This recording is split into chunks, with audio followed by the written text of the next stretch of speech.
Welcome to our ACPS.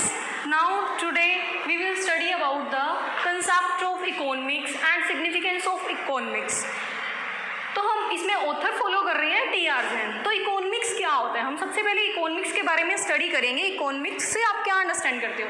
तो economics क्या है, economic is the science of human behaviour. तो हम इसमें क्या स्टडी करेंगे, ह्यूमन बिहेवियर के बारे में स्टडी करेंगे.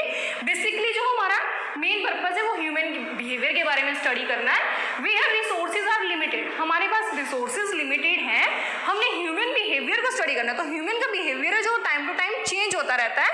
वो किसी भी ज़्यादा से ज़्यादा सेटिस्फेक्शन गेट करने के लिए हम बेसिकली किसी भी चीज़ को हम प्रेफर करते हैं जिससे हमें ज़्यादा से ज़्यादा सेटिस्फेक्शन मिले. तो ह्यूमन का बिहेवियर जो है वो टाइम टू टाइम जब चेंज होता है तो ह्यूमन के पास रिसोर्सेज अगर लिमिटेड हैं तो वो अपनी नीड एंड वांट को कैसे प्रॉपर वे से सेटिस्फाई करे. तो यहाँ पे अब बात आती है रिसोर्सेज की.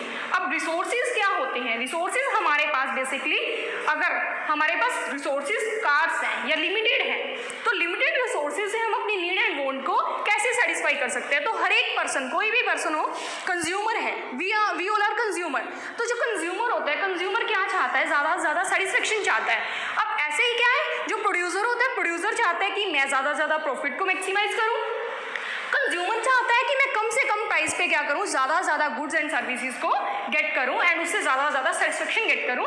तो यहाँ पे रिसोर्सेज की बात आती है. रिसोर्सेज हमारे पास स्कार्स हैं, लिमिटेड हैं. तो दूसरा कंसेप्ट है हमारा रिसोर्सेज. रिसोर्सेज में अल्टरनेटिव यूजेस. अब हमारे पास बहुत सारे ऑप्शंस होते हैं तो अल्टरनेटिव हम उसका यूज़ कर सकते हैं.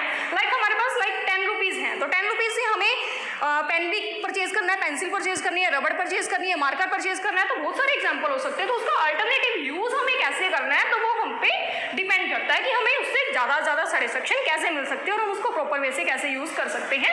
नेक्स्ट है इकोनॉमिक प्रॉब्लम. अब इकोनॉमिक प्रॉब्लम कैसे अराइज होती है. अब हमारे पास बहुत सारे नंबर ऑफ आइटम हैं, अल्टरनेटिव यूजेज हैं, लेकिन हम उसमें किसको चूज़ करें. अब ज़्यादा से ज़्यादा जिस प्रोडक्ट से हमें ज़्यादा सेटिस्फेक्शन मिलेगा हम उस चीज़ को बेसिकली परचेज करना चाहेंगे. देन नेक्स्ट है हमारा इकोनॉमिक प्रॉब्लम. इकोनॉमिक प्रॉब्लम क्या होती है. अब जो ह्यूमन का behaviour time to time change होता रहता है तो उसको चॉइस करने में क्या हो जाती है, किसी भी प्रोडक्ट को चूज करने में उसे प्रॉब्लम हो जाती है.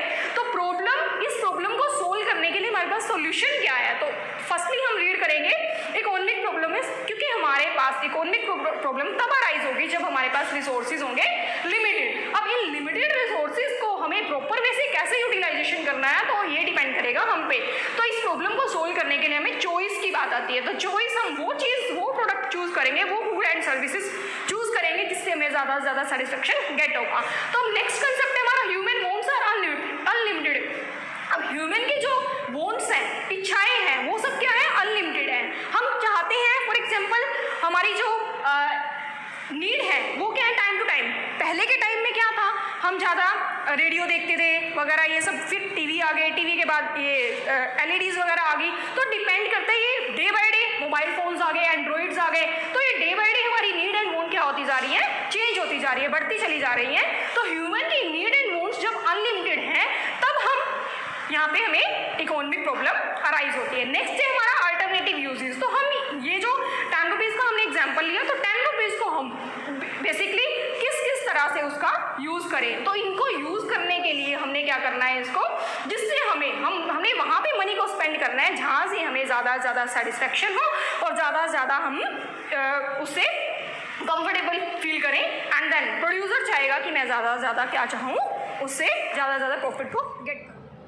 Topic is microeconomics. Microeconomics means microeconomics deal with economic issues of the problems or economic problem related to microeconomics. Like जब एक माइक्रोइकोनॉमिक्स क्या होता है, जब हम एक इंडिविजुअल हाउस होल्ड की बात कर रहे हो, इंडिविजुअल फर्म की बात कर रहे हो, इंडिविजुअल इंडस्ट्री की बात कर रहे हो, तो वहाँ पे जो भी प्रॉब्लम एक इंडिविजुअल हाउस होल्ड से रिलेटेड हो, एक इंडिविजुअल फर्म से रिलेटेड हो या इंडस्ट्री से रिलेटेड हो, तो ये जो प्रॉब्लम क्रिएट होती है उसे बोलते हैं माइक्रो इकोनॉमिक्स. ये किसके पार्ट है, इकोनॉमिक्स के पार्ट से. तो इसमें क्या है कि हम अब ये प्रॉब्लम किससे रिलेटेड अराइज हो रही है, चॉइस से रिलेटेड. तो हमें किस रिसोर्स को किस वे से प्रॉपर वे से कैसे यूटिलाइजेशन करना है इससे रिलेटेड इंक्लूड है. नेक्स्ट है मैक्रो इकोनॉमिक्स. माइक्रो में तो वहाँ स्मॉल, हम एक स्मॉल पार्ट को चूज करके उस प्रॉब्लम को सोल्व कर रहे हैं. अब मैक्रो में हमारा लेवल आ जाएगा होल लेवल, जिसमें हम ऑल इंडस्ट्रीज को लेके चलेंगे जिसमें हम ऑल फर्म को लेके चलेंगे एंड ऑल हाउस होल्ड्स को लेके चलेंगे, जहाँ पे हमारा प्रॉब्लम का लेवल क्या हो जाएगा, होल लेवल पे हो जाएगा। तो इसमें आ जाएगा ये मैक्रो इकोनॉमिक्स में। नेक्स्ट फर्दर हमारी एक्टिविटीज है, टू टाइप की एक्टिविटी है इकोनॉमिक्स में। First one is economic activity. Activities क्या होती हैं, क्रियाएं जिन्हें बोलते हैं it is an activity which is related to use of scarce, means मतलब हमारे पास रिसोर्सेज क्या अवेलेबल है, स्कार्स है मतलब लिमिटेड है, और इसमें हमारा मेन जो पर्पस है वो है प्रॉफिट को अर्न करना। वो प्रॉफिट कैसे अर्न होगा, जब हम ज़्यादा से ज़्यादा जो हमारे पास रिसोर्सेज स्कार्स हैं उन स्कार्स रिसोर्सेज का हम जब प्रॉपर वे से यूटिलाइजेशन करेंगे, तो जब प्रॉपर वे से यूटिलाइजेशन होगा देन प्रॉफिट क्या होगा, ऑब्वियसली होगा। तो ये डिपेंड करता है हमें अपने सेल को मैक्सिमाइज करना है, प्रॉफिट को मैक्सिमाइज करना है, तो ये डिपेंड करेगा। तो इकोनॉमिक एक्टिविटी वो एक्टिविटी है जिसमें हमारा मेन पर्पस होता है प्रॉफिट को ज़्यादा से ज़्यादा क्रिएट करना। It is called a economic activity. And next further is non economic activity. Non economic activity is related to non profit, जिसमें हमारा जो प्रॉफिट है वो हमें क्या करना है, उसमें प्रॉफिट को मैक्सिमाइज नहीं करना बल्कि क्या करना है, सोशल वेल्थ को हमारा मैक्सिमाइज करना हमारा मेन पर्पस है। तो यहाँ पे अब बात है non economic activity. Non economic profit, उसमें इकोनॉमिक एक्टिविटी में हमारा प्रॉफिट को मैक्सिमाइज करना है, नॉन इकोनॉमिक में हमारा नॉन प्रॉफिट को मैक्सिमाइज करना। Now our next topic is basic concepts. अब हम बेसिक कंसेप्ट्स के बारे में यूज करेंगे जो हमारी बेसिकली टर्म्स में यूज होती हैं। First one is consumer. Consumer कौन है, वी ऑल आर कंज्यूमर। आप कंज्यूमर हो, हम कंज्यूमर हैं। हम क्या करते हैं, गुड एंड सर्विसेज को कंज्यूम करते हैं, किसी भी गुड एंड सर्विसेज को ट्रेड कर सकते हैं हम। तो कंज्यूमर क्या होता है, one who consume good and services, जो क्या करता है गुड एंड सर्विसेज को कंज्यूम करता है, किसके लिए, for the satisfaction of his want, अपनी वांट को सेटिस्फेक्शन करने के लिए। अब हमारी नीड एंड वांट डिपेंड करती है हमें क्या चीज़ ज़्यादा लाइक करते हैं, क्या चीज़ ज़्यादा डिसलाइक करते हैं, वो डिपेंड करते हैं हम पे। हम वो चीज़ ज़्यादा मार्केट से परचेज करते हैं जिससे हमें ज़्यादा से ज़्यादा सेटिस्फेक्शन गेट हो। नेक्स्ट वन इज हम वहीं पे मनी को स्पेंड करेंगे जहाँ से, जिस प्रोडक्ट से हमें ज़्यादा सेटिस्फेक्शन गेट हो। Next one is consumption. Consumption क्या होता है, ये एक प्रोसेस होती है। किसकी प्रोसेस होती है कि हम जो यूटिलिटी यूज़ कर रहे हैं, जो भी गुड एंड सर्विसेज को जिस भी गुड एंड सर्विसेज को यूज कर रहे हैं अपनी सेटिस्फेक्शन गेट करने के लिए, for the direct satisfaction of our want, जिससे हमें ज़्यादा से ज़्यादा सेटिस्फेक्शन मिलेगा। तो कंजम्पशन क्या है, प्रोसेस है कि हम जिस यूटिलिटी को यूज कर रहे हैं, किस लेवल पे उस यूटिलिटी को यूज कर रहे हैं, तो उस सब के बारे में बताता है। Next one is producer. Producer कौन होता है, प्रोड्यूसर होता है एक, producer is one who produces good and services. Producer वो पर्सन होता है जो क्या करता है, गुड्स एंड सर्विसेज को प्रोड्यूस करता है, और फिर फर्दर क्या करता है, उसका मेन पर्पस क्या होता है, आगे इनकम को जनरेट करना। इनकम को जनरेट करना उसका मेन पर्पस होता है। पहले चीज़ों को बनाएगा, किसी भी प्रोडक्ट को प्रोड्यूस करेगा, एंड देन उसे बनाने के बाद फिर फर्दर वो अपनी इनकम को जनरेट करने के लिए उसे मार्केट में फर्दर सेल करेगा, जिससे उसे ज़्यादा से ज़्यादा प्रॉफिट जनरेट हो। Next one is production. Production क्या होती है, production is a process. Production एक प्रोसेस होती है किसकी, जब हम किसी भी प्रोडक्ट को प्रोड्यूस करते हैं तो हम रॉ मटेरियल को कन्वर्ट करते हैं फिनिश गुड्स में। तो रॉ मटेरियल को फिनिश गुड्स में कन्वर्ट करने की जो प्रोसेस होती है उसे बोलते हैं प्रोडक्शन। एंड देन प्रोडक्शन करने के बाद देन उसको मार्केट में सेल करते हैं। इसमें भी हमारा मेन मोटिव क्या होता है, इनकम को जनरेट करना। Next one is saving. Saving क्या होता है, हम जो प्रॉफिट अर्न कर रहे हैं उस प्रॉफिट में से हम कुछ पार्ट तो स्पेंड कर लेते हैं, एंड कुछ पार्ट हम क्या कर लेते हैं, अपने फ्यूचर के लिए सेव कर लेते हैं, क्योंकि फ्यूचर क्या है, अनसर्टेन है, फ्यूचर इज अनसर्टेन। तो इसमें क्या है, फॉर एग्जाम्पल हमारे पास 1000 रुपीज़ है, हमारे पास 1000 रुपीज़ हैं, तो इसमें से 1000 रुपीज़ में से हमने 900 को क्या कर लिया, स्पेंड कर लिया, एंड देन बच के क्या हमारे पास 100 रुपीज़। अब 900 को हमने स्पेंड कर लिया, जो लास्ट के हमारे 100 रुपीज़ बचे हैं इसको हमने क्या कर लिया, फर्दर फ्यूचर के लिए सेव करके रख लिया। ये क्या हो गई हमारी। And then next one is investment. Investment क्या होती है, जो हमने अभी एग्जाम्पल लिया, जो 1000 रुपीज़ हमने स्पेंड किए, 1000 में से जो हमारे पास 1000 रुपीज़ हमारी इनकम थी उसमें से हमने 900 क्या कर दिया, स्पेंड कर दिया, लेफ्ट बचे हमारे पास 100 रुपीज़। तो जो 100 रुपीज़ बचे हैं ये क्या हो गया, हमने पहले सेव करके रख दिया था फ्यूचर के लिए। तो हम इन 100 रुपीज़ को क्या कर देंगे, फर्दर इन्वेस्ट कर देंगे, जहाँ से हमें ज़्यादा से ज़्यादा बेनिफिट गेट होगा। हम जहाँ पे इंटरेस्ट रेट देखेंगे, जहाँ पे हमें इंटरेस्ट की रेट ज़्यादा बेटर मिलेगी, हम उसी जगह पे इस मनी को क्या करेंगे, further invest statistics. Statistics are numerically statement of facts. Numerically मतलब जो भी हमारा नंबरिंग के फॉर्म में होगा. तो स्टैटिस्टिक्स क्या है? Statistics are numerically statement of facts in any department और inquiry placed in relation to each other. अब इसमें क्या होगा, जो भी हमारा डेटा होगा सारा नंबरिंग के फॉर्म में होगा. विदाउट नंबरिंग हमारा कोई भी डेटा नहीं होगा. नंबरिंग मतलब क्वालिटी की फॉर्म में ना होगी बल्कि क्वांटिटी की फॉर्म में सारा डेटा जो भी हम लेंगे सारा क्वालिटी की फॉर्म में नहीं होना चाहिए बल्कि क्वांटिटी की फॉर्म में होना चाहिए. और वो डेटा हमारा हम किसी भी डिपार्टमेंट का जो भी डेटा जिसके बारे में भी हम स्टडी करना चाहते हैं तो वो डेटा हम लेंगे और उसके बारे में सारा इंक्वायरी करेंगे एंड एक दूसरे से वो डेटा क्या होगा, इंटरलिंक्ड होगा. फॉर एग्जाम्पल अगर हमारे यहाँ पे प्राइस राइज हो रहे हैं तो प्राइस किस वजह से राइज हो रहे हैं, उसमें क्या चेंजेस आ रहे हैं, क्या हमारी वेजेस ज़्यादा मतलब पे करनी पड़ रही है या फिर सप्लाई मतलब ज़्यादा है और वगैरह, इस सब पे डिपेंड होगा. तो ये सब क्या है हमारा स्टैटिस्टिक्स में इंक्लूड होगा. नेक्स्ट है आगे फर्दर इसकी फॉर्म्स हैं स्टैटिस्टिक्स की. स्टैटिस्टिक्स है क्या? स्टैटिस्टिक्स में भी defined collecting, organising, presenting, analysing and interpreting the numerically data. ये सब है हमारा. सबसे पहले हम क्या करते हैं इसको, इसके फॉर्म्स हैं, 2 फॉर्म्स हैं forms of statistics. First one is plural and second one is singular. अब इसमें क्या है, प्लूरल फॉर्म फर्स्टली हम रीड करेंगे. सिंगुलर फॉर्म क्या होती है? सिंगुलर फॉर्म स्टडी होती है, किसी भी डेटा को हम पिकअप करते हैं. अब डेटा क्या होता है, डेटा किसी भी नंबरिंग से रिलेटेड हो सकता है, किसी भी रिगार्डिंग किसी भी टॉपिक से हो सकता है. लाइक हमने पॉवर्टी के बारे में अंडरस्टैंड करना है तो पॉवर्टी रेट को हमने काउंट करना है तो उसके रिगार्डिंग हम जो भी डेटा कलेक्ट करेंगे मतलब कितने पीपल पॉवर्टी में है, ज़्यादा मिड में है, कोई लोअर में है, कोई ज़्यादा ही है, तो वो डिपेंड करेगा हमारा डेटा किस बेस पे होगा. फॉर एग्जांपल अगर आप कोई भी यूट्यूब पे वीडियो देख रहे हो तो उसमें क्या होता है कि अगर उस पर कितने लाइक्स आए हुए हैं वगैरह जो भी है, लाइक्स डिसलाइक, तो उसमें क्या हो जाता है, हमारे पास डेटा हो जाता है. तो उस डेटा की वजह से, उस डेटा की हेल्प से हम क्या करते हैं, उसके बारे में स्टडी करते हैं. नेक्स्ट वन है सिंगुलर. सिंगुलर फॉर्म क्या होती है, साइंस ऑफ कलेक्टिंग, क्लासिफाइंग. हम इसमें क्या करते हैं, मैथड्स का यूज करते हैं. स्टैटिस्टिक्स मैथड्स होते हैं, ये जो हमारे ये स्टैटिस्टिक्स मैथड्स हैं, तो इन मैथड्स का हम यूज करते हैं किसके लिए, कलेक्टिंग करने के लिए. डेटा को हम कलेक्ट करेंगे, देन उसको क्या करेंगे, क्लासीफाई करेंगे एंड यूजिंग, फिर उसको यूज करेंगे उन फैक्ट्स और फिगर की हेल्प से हम इसे यूज करेंगे. तो जो डेटा होता है वो हमारा 2 टाइप्स में होता है. First one is qualitative and second one is quantitative. लेकिन हमने स्टैटिस्टिक्स में कौन सा डेटा लेना है, ओनली जो हमारा किस फॉर्म में होगा, क्वांटिटी की फॉर्म में होगा, ना कि क्वालिटी की फॉर्म में. डेटा तो हमारा 2 टाइप का होता है लेकिन उसमें हमने कौन सा डेटा लेना है, क्वालिटेटिव ना लेके बल्कि क्वांटिटेटिव डेटा लेना है. देन फर्दर है हमारा प्लूरल फॉर्म. प्लूरल फॉर्म में हम क्या करेंगे, न्यूमेरिकली फैक्ट. अब जो हमने मेथड्स यूज किए हैं अब उन मेथड्स को हम यूज में लेके आएंगे. उसमें तो हमने डेटा को कलेक्ट कर लिया, देन क्लासीफाई कर लिया, फिर उसको फैक्ट और फिगर की हेल्प से देन हम क्या करेंगे, न्यूमेरिकली फैक्ट सिस्टमैटिकली. अब उस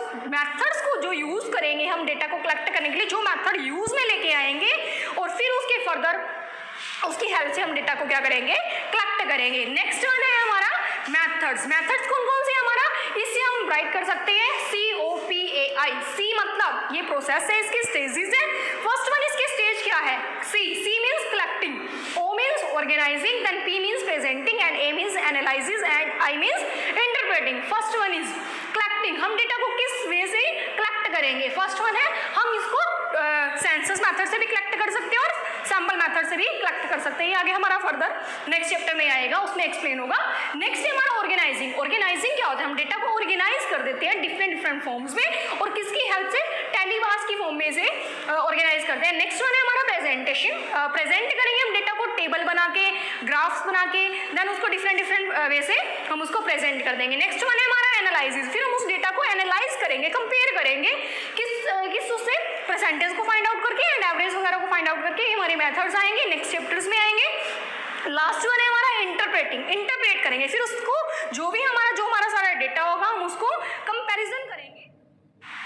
next one is feature of statistics. मतलब फीचर्स क्या होती हैं, इसकी कैरेक्टरिस्टिक्स क्या होती हैं. फर्स्ट वन है हमारा aggregate of fact. Aggregate of fact क्या होता है, इसमें हम क्या करते हैं, स्टैटिस्टिक्स में होल डेटा को स्टडी करते हैं, बल्कि एक लिमिट में डेटा को कलेक्ट ना करके बल्कि होल डेटा को हम स्टडी करते हैं. फॉर एग्जाम्पल, और सारा डेटा हमारा होगा नंबरिंग की फॉर्म में. जैसे एग्जाम्पल में क्या है, किसी कॉलेज में या किसी स्कूल में 1000 स्टूडेंट हैं तो हमने उसमें देखना है कि कौन से स्ट्रीम में कौन सा डेटा है और कौन से स्ट्रीम में कौन से स्टूडेंट्स हैं और कौन सी स्ट्रीम में कौन से student. For example 300 art part में हो गए 300 नॉन मैड में हो गए एंड 400 किस में हो गए, अदर स्ट्रीम में हो गए। तो वो क्या हो गया, उसमें हमने डेटा को क्या कर लिया, डीपली वे से स्टडी कर लिया। ये क्या हो गया हमारा एग्रीगेट। एग्रीगेट मतलब होल आइटम को हम क्या कर रहे हैं, होल डेटा को डीपली वे से क्या कर रहे हैं, इसमें स्टडी कर रहे हैं। नेक्स्ट है हमारा न्यूमेरिकली एक्सप्रेस्ड। इसमें क्या करेंगे, हम जो भी डेटा लेंगे हमारा सारा डेटा किस फॉर्म में होना चाहिए, नंबरिंग के फॉर्म में होना चाहिए, क्वांटिटी के फॉर्म में होना चाहिए, बल्कि क्वालिटी के फॉर्म में ना हो कि बल्कि क्वांटिटी के फॉर्म में होना चाहिए। जैसे लाइक क्वालिटी क्या हो गई, रिच, पुअर, बिग वगैरह, जिस बेस पे भी हम डेटा ले रहे हैं तो इस बेस पे क्वालिटी की फॉर्म में डेटा ना लेके बल्कि क्वांटिटी के फॉर्म में हमें सारा डेटा लेना है, जैसे नंबरिंग की फॉर्म में डेटा ले रहे हैं। नेक्स्ट वन है affected by multiplicity of cases. ये क्या है, जो भी डेटा हम कलेक्ट कर रहे हैं वो बहुत सारे केसेस से अफेक्ट होता है। मल्टीप्लिसिटी मतलब बहुत सारे केसेस से अफेक्ट होता है। फॉर एग्जाम्पल अगर किसी भी प्रोडक्ट का प्राइस राइज हो रहा है तो प्राइस क्यों राइज हो रहा है, सप्लाई या तो उसकी ज़्यादा बढ़ रही है, या फिर उसमें वेजेस ज़्यादा आ रही है, इलेक्ट्रिसिटी चार्जेस ज़्यादा आ रहे हैं, रेंट ज़्यादा पे करना पड़ रहा है। वो डिपेंड करेगा किस पे, किसी भी फैक्टर पे डिपेंड करेगा, तो प्राइस उसी पे राइज या लो होगा। नेक्स्ट वन है रीजनेबल एक्यूरेसी। जो भी हम डेटा लेंगे वो डिपेंड करता है हमने कितने एरिया का डेटा लिया। अगर हमारा स्टैटिस्टिक्स की स्टडी का साइज अगर हमारा बड़ा होगा तो मतलब हमें क्या है, उतनी ज़्यादा एक्यूरेसी डेटा को कलेक्ट करने में नहीं मिलेगी। अगर हमारा साइज स्मॉल है तो हम उसको प्रॉपर वे से क्या करेंगे, इजली वे से स्टडी कर लेंगे एंड उसमें एक्यूरेसी क्या होगी, उसको कलेक्ट करने में टाइम भी कम लगेगा, मनी भी कम लगेगी और एफर्ट्स भी हमारे कम लगेंगे। तो यहाँ पे डेटा उतना ज़्यादा एक्यूरेट होगा जितना हमारा साइज डिपेंड करता है, साइज पे डिपेंड करेगा। नेक्स्ट वन है हमारा placed in relation to each other. और हर एक डेटा एक दूसरे से इंटरलिंक्ड होगा। इंटरलिंक्ड में क्या बताना है, अगर हम कोई भी डेटा कलेक्ट कर रहे हैं उसको देखना है हमने कि वो डेटा हम किस बेस पे ले रहे हैं। अगर किसी भी पर्सन की हाइट ले रहे हैं तो हाइट का डेटा हाइट से कंपेयर करेंगे, एज का डेटा एज से कंपेयर करेंगे एंड वेट का डेटा वेट से कंपेयर करेंगे। अगर हम डेटा लेते हैं, एक में हाइट ले लिया और एक में वेट ले लिया, तो हम वेट को हाइट से मेजर नहीं कर सकते, वो हमें एक्चुअल रिजल्ट प्रोवाइड नहीं करेगा। तो हमें जो डेटा लेना है वो हमारा सिमिलर नेचर का होना चाहिए, क्योंकि एक डेटा दूसरे डेटा से इंटरलिंक्ड होता है। नेक्स्ट वन है हमारा pre determined purpose. Pre determined purpose में क्या होता है, हमें जो भी डेटा कलेक्ट करना है तो सबसे पहले हमारी स्टडी का पर्पस क्या है, हम क्यों स्टडी करना चाहते हैं उस डेटा को, तो उसमें हमारा पहले से पर्पस डिसाइड होगा। अगर हम अपने बिजनेस में सेल को इंक्रीज करना चाहते हैं तो सेल से रिगार्डिंग हमें डेटा कलेक्ट करना पड़ेगा। अगर हमने अपने कस्टमर्स को इंक्रीज करना है या फिर हमें अपने प्रॉफिट्स को इंक्रीज करना है, वो डिपेंड करेगा। अगर हम प्रॉफिट को इंक्रीज करना चाहते हैं तो हमारा पहले से पर्पस क्या हो गया, प्री डिटरमाइंड हो गया, हमें इसको डेटा को स्टडी करने के लिए, तो उसी से रिलेटेड हम सारा डेटा क्या करेंगे, कलेक्ट करेंगे। नेक्स्ट है हमारा एन्यूमरेटेड और एस्टिमेटेड। इसमें क्या है, एन्यूमरेटेड और एस्टिमेटेड। एस्टिमेशन लगा लेते हैं हम। अब एस्टिमेशन मेथड कहाँ पे होगा, एस्टिमेशन जहाँ पे हमारा पॉपुलेशन का साइज, फॉर एग्जांपल हमने पॉपुलेशन का डेटा कलेक्ट करना है, हमने अपनी कंट्री की पूरी होल पॉपुलेशन को कलेक्ट करना है, तो वहाँ पे हमारी कंट्री का साइज क्या हो गया, बड़ा हो गया, तो वहाँ पे हम डेटा को क्या कर लेंगे, एस्टिमेट कर लेंगे। फॉर एग्जाम्पल एक रैली है, रैली में हम क्या करते हैं, रैली में अब इतने सारे पीपल इंक्लूड होंगे तो हम उसमें एस्टिमेशन लगा लेते हैं। फॉर एग्जाम्पल 1 लाख के अराउंड रैली में पीपल इंक्लूड है, हमने एग्जैक्ट उसे काउंट नहीं किया बट एस्टिमेशन लगा लिया। अब एन्यूमरेटेड में क्या होता है, हम एक्चुअल में उस रैली में जितने पर्सन हैं उस सारे के सारे पर्सन को 1 बाय 1 हम क्या करते हैं, काउंट करते हैं। तो उस काउंट करने के बाद हम एक्चुअल में जो डेटा हमारे पास अवेलेबल है, हमने उस सारे डेटा को क्या कर लिया, काउंट कर लिया। इसमें तो हमने एस्टिमेशन लगा लिया कि अराउंड इतनी पॉपुलेशन रैली में इंक्लूड होगी, लेकिन इसमें क्या कर लिया, हमने एक्चुअल में उसे काउंट कर लिया। नेक्स्ट वन है हमारा collected in a systematic manner. फिर हमने क्या कर लिया, सारे के सारे होल डेटा को इसमें हम क्या करते हैं, कलेक्ट भी करते हैं एक सिस्टम की फॉर्म में, जो भी हमारे स्टैटिकल मेथड इंक्लूड है, जैसे लाइक कलेक्टिंग, ऑर्गेनाइजिंग जो हमने रीड किए, प्रेजेंटिंग, एनालाइजिंग एंड इंटरप्रिटेशन, तो उन सब की हेल्प से हम क्या करेंगे, एक सिस्टम की फॉर्म में सारे डेटा को अरेंज करेंगे एंड देन उसे कलेक्ट करेंगे, जो हमने अभी रीड कर चुके हैं उसके बारे में, एंड इसी की हेल्प से हम क्या करेंगे, उसे सिस्टम की फॉर्म में अरेंज करके एंड देन